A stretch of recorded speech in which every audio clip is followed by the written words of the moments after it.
Network में खुशामदीद। 8 बजे की हेडलाइंस के साथ मैं हूँ आपकी होस्ट लैला इकबाल।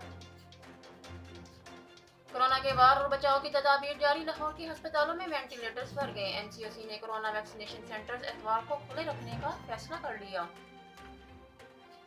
कराची शादमान टाउन में खातून की खुदकशी, शार नूरजहां थाने में मुकदमा दर्ज।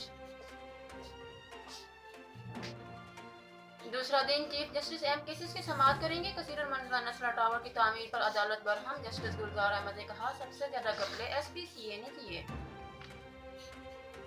कराची सर्कुलर रेलवे 9 माह में मुकम्मल करने का हुक्म। गैर कानूनी शादी हाउस के खिलाफ कार्रवाई की जाएगी। कमिश्नर कराची को तमाम इलाकों में कार्रवाई का अख्तियार मिल गया। कराची में गैर कानूनी तामीरात का धंधा मुलविस करंदे ने सब बता दिया। कर्जों की वजह से मजीद मकरूज हो रहे हैं। 2.5 साल में 35,000 अरब कर्जा वापस किया। वज़ीर आज़म इमरान खान का फरोश टाउन पार्टनर्स के संगे बुनियाद की तकरीब से खिताब। नया माली साल टैक्सों का तूफान लाएगा। टैक्स का हदफ 1272 अरब रुपए बढ़ाने पर इत्तफाक। बिजली गैस मजीद महंगी होगी। डस्का में सजेगा जिमनी इलेक्शन का मैदान। रेंजर्स तैनात होंगी, फौज भी रहेगी तैयार।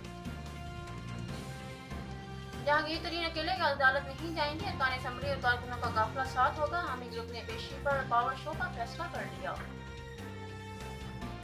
और आर्मी चीफ की जेर सदारत कोर कमांडर कॉन्फ्रेंस मशरकी सरहदों और DGMOs के रब्तों का जायजा। कश्मीरियों के हक के खुद इरादियत की मुकम्मल हमायत का एआदा।